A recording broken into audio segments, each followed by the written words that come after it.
The 2022 MLB Rookie of the Year awards ceremonies just ended. As expected, outfielder for the Seattle Mariners, Julio Rodriguez, took home the AL Rookie of the Year award. Second place was the Orioles catcher, Adley Rutschman.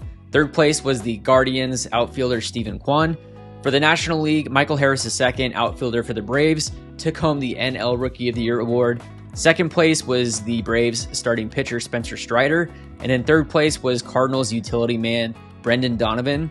Now, because of these results, the Seattle Mariners are going to get an additional draft pick in the 2023 MLB Draft, which will be immediately following the end of the first round, which in this case is going to be the 29th overall pick. The only other net benefit from the Rookie of the Year results is that Adley Rutschman of the Orioles is going to accrue a full year of service time, even though he didn't spend a full year in the MLB. So we'll get into why that is, and as well as the details of the prospect promotion incentives that were added in the new CBA, which were intended to deter teams from manipulating service time with their top prospects. If you think back to before the 2022 season started, there was something called a lockout that was taking place. Essentially, there's an agreement between the players and the owners in baseball. It's called the collective bargaining agreement.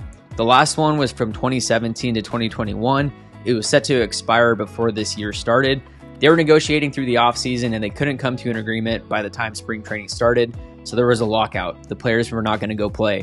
One of the topics that was very important to the players was manipulating service time. Major League Baseball teams were keeping their prospects, and typically their top prospects, in the minor leagues for a certain amount of days to start the year, so that when that prospect came up to the major leagues, they wouldn't accrue a full year of service time by the end of the year. So that club would have an extra year of control over that player until they would reach free agency. A few notable names to have their service time manipulated by their team are Evan Longoria back in 2008, Bryce Harper in 2012, George Springer in 2014, Chris Bryant back in 2015, Ronald Acuna Jr. back in 2018, and then Eloy Jimenez Jr. in 2019 was set to be demoted before opening day, but he ended up signing a long-term extension with the White Sox, so he made the opening day roster in 2019. So that's one way to get out of manipulating service time, is just signing an extended contract with the team. Because essentially they're trying to keep their top prospects under control for as long as possible and for as cheap as possible to delay the inevitable big payday that they're going to have to pay this elite player. Because the longer you have a top prospect on the cheap rookie deal, the more payroll flexibility you potentially have to bring in big name free agents. Or if you're the Oakland A's, you could just make money as the owner and not even contend. In 2021, Jared Kelenic was saying that he had his service time manipulated. He was called up, he didn't perform, was sent back down, and then people were saying that he was called up too soon. So it's a balancing act between actually manipulating service time and making sure that a player has enough progression through the minor leagues so that when they come up to the major leagues, they have sustained success. But I digress. Now getting into this year's Rookie of the Year implications, Joe Doyle just released a new article that we're going to go through here talking about the prospect promotion incentives in the new CBA.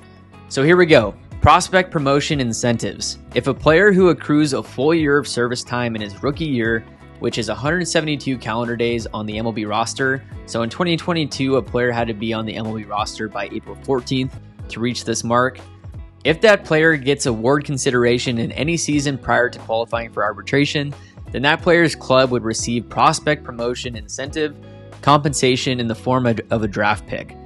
And to clarify real quick, a player can reach arbitration after they've accrued at least 3 years of MLB service time, so they can qualify to get their team one of these draft picks until they've been in the league for at least 3 full years of service time. So if that player gets first place in the Rookie of the Year, then the compensation is an additional draft pick after the first round in the following year's draft. If a player places top 3 in MVP voting before they qualify for arbitration, then that club would receive a draft pick after the first round as well. Also, if a player places in the top 3 of Cy Young voting, then they would receive a draft pick after the first round. So in the new collective bargaining agreement, all of the prospect promotion incentives compensation will occur immediately following the end of the first round of the respective draft. Now, if you watched my video from yesterday, I talked about teams potentially getting an international draft pick if their player placed in the top 3 of Rookie of the Year voting.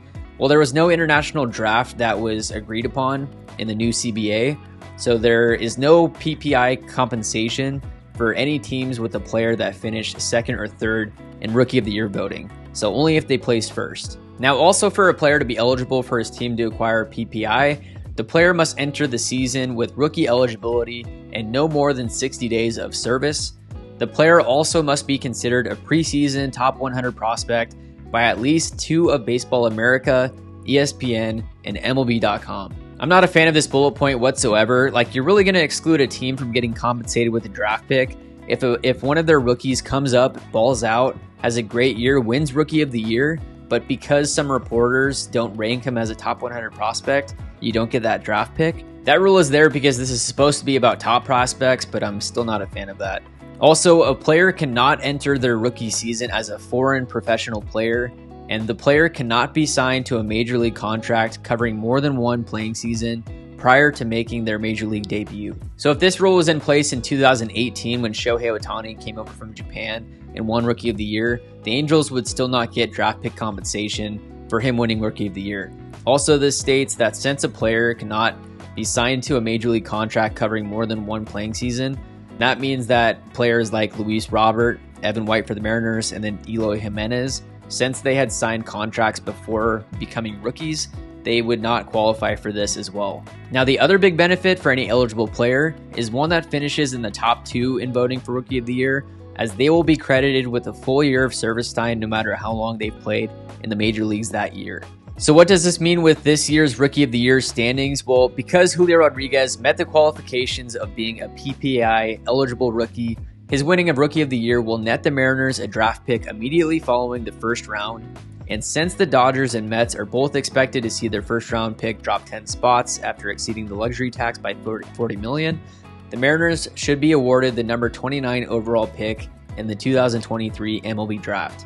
Rodriguez already accrued a full year of service time this past season after making the opening day roster. He also signed that large contract extension with the Mariners, so he has nothing to gain from the service time. It really can't be overstated how important and big this additional first-round draft pick is. If you look at the prior first-round draft picks for the Mariners, now granted these are in the first round, they're not after the first round, but 2016 you got Kyle Lewis, 2017 Evan White, 2018 Logan Gilbert, 2019 George Kirby, then Emerson Hancock, Harry Ford, and Cole Young.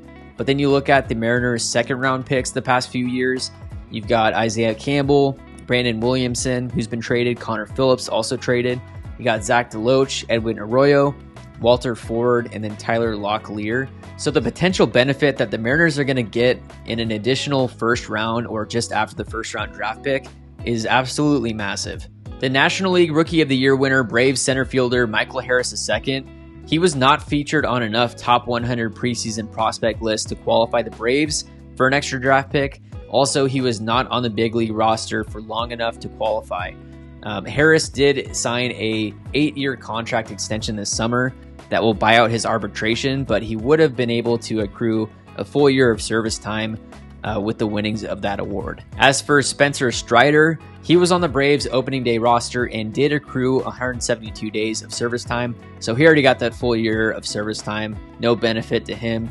He was also not featured on at least 2 of Baseball America, ESPN, or MLB.com preseason top 100 lists, so he wouldn't have netted the Braves any draft picks if he did get first place. And then also, like Michael Harris II, Strider also signed a contract extension this year to buy out his arbitration years. So essentially, both for Michael Harris II and for Spencer Strider and the Braves organization, no benefit to any of them for winning first or second in Rookie of the Year.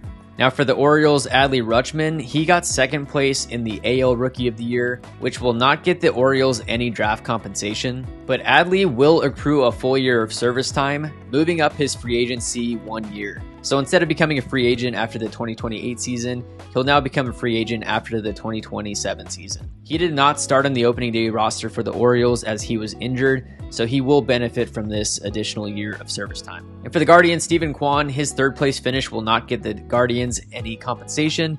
And then the Cardinals, Brendan Donovan, will also not net the Cardinals any compensation. So with these new CBA incentives, essentially the big winners this year are the Seattle Mariners organization with that extra draft pick. Also, the Orioles, Adley Rutschman does get that extra year of service time. But it was very fortunate with the timing of Julio Rodriguez coming up to the big leagues and when this rule was implemented. This might have incentivized the Mariners to bring up Julio for opening day, although he did play his way onto the roster. There's really no doubt about that. We also saw a lot of top prospects that were called up early in the year. For the Royals, there was Bobby Witt Jr. For the Tigers, there was Spencer Torkelson. Riley Green then followed him. He was injured to start the year.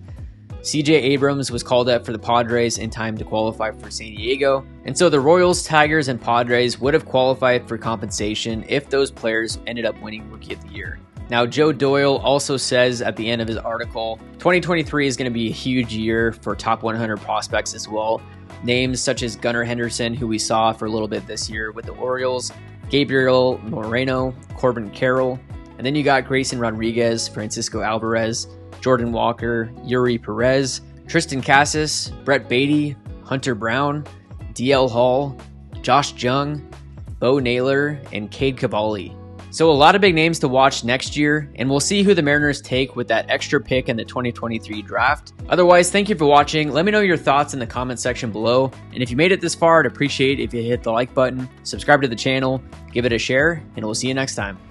All right, guys, goodbye, Sunday. Don't forget it.